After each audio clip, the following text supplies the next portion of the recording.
ہم اپنی نیت کو خالص کس طرح کریں، اور کون سی باتیں ہیں جو نیت کو خالص کرنے میں مددگار ہوتی ہیں، معاون ہوتی ہیں؟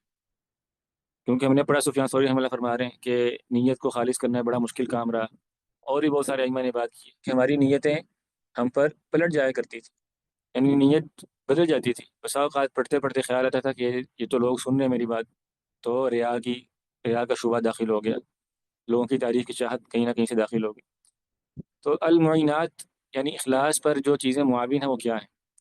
یہ بھی بہت ساری چیزیں ہیں، ہم صرف تین باتوں کا ذکر کرتے ہیں۔ یہ تین باتیں اگر انسان اپنا لے تو انشاءاللہ وہ اپنی نیت کو خالص کرنے میں اللہ کی توفیق سے وہ کامیاب ہوگا۔ سب سے پہلی بات اور سب سے بڑی بات وہ کیا ہے؟ اللہ تعالیٰ سے استعانت، سوال کرنا، مدد طلب کرنا۔ یہ دل جو ہے یہ اللہ کے ہاتھ میں، اور جو ریا ہے اور شہرت ہے اور یہ ساری جو باتیں ہیں یہ دل کے اعمال ہیں، دل کی برائی ہیں۔ تو انسان اللہ سے دعا کرے، اے اللہ تیرے ہاتھ میں میرا دل ہے، تو اس دل کو تو اپنی ذات کی طرف پھیر دے، اپنے لیے خالص کر دے۔ اللہ سے جو استعانت ہے نا، یہ ہم لوگ ترک کر دیتے ہیں۔ ہم دنیا جہان کے کام جو ہے نا وہ کرتے ہیں، اور دنیا جہان کی دوا استعمال کرتے ہیں۔ جب کہیں سے کوئی کام نہیں بنتا تو ہم پھر اللہ کے در پہ آتے ہیں آخر میں۔ تو اللہ کا در یہ آخری آپشن نہیں ہے، یہ پہلا آپشن۔ حصول علم کی ابتدا میں اللہ سے تعلق بنا دیں، اور اس تعلق میں ایک بنیادی سوال کیا ہو اللہ تعالیٰ سے؟ اے اللہ میری نیت کو خالص کر دے، اے اللہ میرے اعمال کو اپنے لیے خالص کر دے، میرا علم حاصل کرنا یہ میرے لیے باعث فتنہ نہ ہو جائے، یہ میرے لیے شہرت کا اور میرے دیگر جو برائیاں جن کا شیخ صاحب نے ذکر کیا، جاہ نو مال نو تعظیم نو سمعت وغیرہ وغیرہ، تو اللہ مجھے ان ساری باتوں سے بچا لے۔ اللہم اعنی علی ذکرک و شکرک و حسن عبادتک، اللہم انی اسألک علما نافعا، اللہم انی اعوذ بک من علم لا ينفع، اللہم اجعل القرآن ربیع قلبی و نور صدری۔ یہ ساری دعائیں کیا ہیں؟ اخلاص نیت شامل ہے اس میں، کہ اللہ اس علم کو نفع مند بنا، دل والا علم بنا، وغیرہ وغیرہ۔ تو یہ ساری باتیں کیا ہیں؟ یہ اخلاص نیت کے سوالات ہیں۔ دوسری بڑی چیز جس کی وجہ سے انسان اپنی نیت کو خالص کر سکتا ہے وہ کیا ہے؟ کہ انسان اس دنیا اور اس کی حقارت اور اس کے فانی ہونے پر نظر رکھے۔ دنیا کو حقارت کی نظر سے دیکھنا یہ انسان کی نیت کو خالص کر دیتا ہے۔ انسان یہ سوچے، نیت کی خرابی کیا ہے؟ کہ انسان اپنے حصول علم کے لیے دنیا چاہے نا۔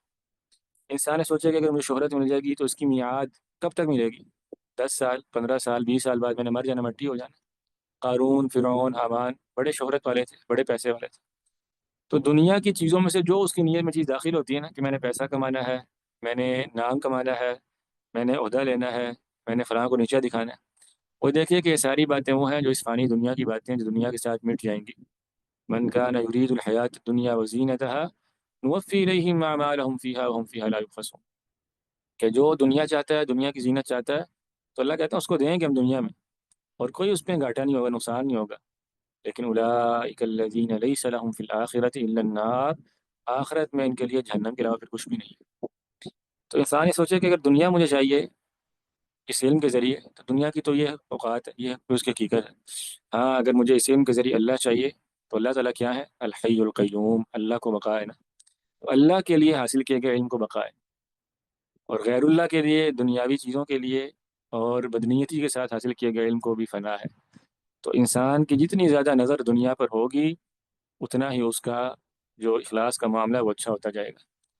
ہماری نیتوں میں اخلاص کیوں نہیں ہوتا؟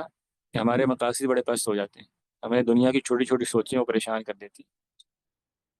اللہ اکبر۔ تیسری بات، تیسرا جو بڑی چیز ہے جو انسان کی نیت کو خالص کرنے میں مددگار ہے، معین ہے، وہ کیا ہے؟ کہ انسان اپنی صحبت اچھی کر لے۔ انسان ایسے لوگوں کے ساتھ اٹھنا بیٹھنا شروع کر دے جن کی نیتیں خالص ہوتی ہیں، جو اہل آخرت ہیں۔ آپ نے اصطلاح سنی ہے کہ نہیں سنی؟ بعض لوگ ہوتے ہیں وہ اہل دنیا ہوتے ہیں، ابنائے دنیا ہوتے ہیں، اور بعض لوگ ہوتے ہیں جو ابنائے آخرت، آخرت کے بندے ہوتے ہیں، آخرت کے بیٹے ہوتے ہیں۔ تو انسان آخرت والوں سے، اللہ والوں سے مجلس لگا لے۔ اللہ کے رسول صلی اللہ علیہ وسلم فرمایا المرء علی دین خلیلہ، انسان اپنے دوست کے دین پر ہوتا ہے، یعنی جیسے اس کے دوست کے اعمال ہیں، احوال ہیں، دل کے ہوں، ظاہر کے ہوں، انسان ان کو آہستہ آہستہ اپنانا شروع کر دیتا ہے۔ تو ایسے لوگوں کے ساتھ نہ اٹھے بیٹھیں، ایسے طلباء کے ساتھ جو دنیا دار طالب علم ہیں، جن کی باتوں کا محور ہی کیا ہے؟ کہ پیسے کمانے کیسے ہیں، اپنے علم کے ذریعے جو ہے نا مشہور کیسے ہونا ہے، سبسکرائبر کیسے بڑھانے ہیں، شہرت کیسے حاصل کرنی ہے، نام کیسے کمانا ہے، ٹھیک ہے ہمیں تو فلاں کورس کرنا چاہیے، ہمیں فلاں جو ہے نا وہ مہارت حاصل کرنی چاہیے تاکہ ہمارا معاشرے میں نام ہو، یہ ہو وہ۔ جو طلبہ علم ان کا اٹھنا بیٹھنا صبح شام اسی چیز میں ہے کہ دنیا میں کیا کرنا ہے، دنیا میں کیا کمانا ہے، آگے کیسے بڑھنا ہے، کیریئر کیا بنانا ہے، ان کے ساتھ انسان رہے گا تو اس کی نیت بھی یہی بن جائے گی۔ ہاں لیکن اگر انسان کی صحبت ایسے طلبہ کے ساتھ ہوگی جو ہمیشہ یہ بات کرتے ہوں کہ اس علم کے ذریعے اللہ کے کتنا قریب ہوئے ہیں، نمازوں میں کیا فرق آیا ہے، اللہ کے ساتھ تعلق کیسا ہے، لوگوں میں ہم علم کو دعوت کو پھیلا رہے ہیں نہیں پھیلا رہے، اس میں ہماری نیتیں کیسی ہیں۔ ایک دوسرے کے ساتھ اگر محاسبہ نفس کی مجالس ہوں گی، ایسے دوست ہوں گے جو ایک دوسرے کی نیتوں کو خالص کرنے میں مدد کرنے والے ہیں، آخرت کی بات کرنے والے ہیں، دنیا کی باتوں سے پرہیز کرنے والے ہیں، اور اللہ کی توفیق سے انشاءاللہ بندے کی طالب علم کی نیت بھی خالص ہو جائے گی۔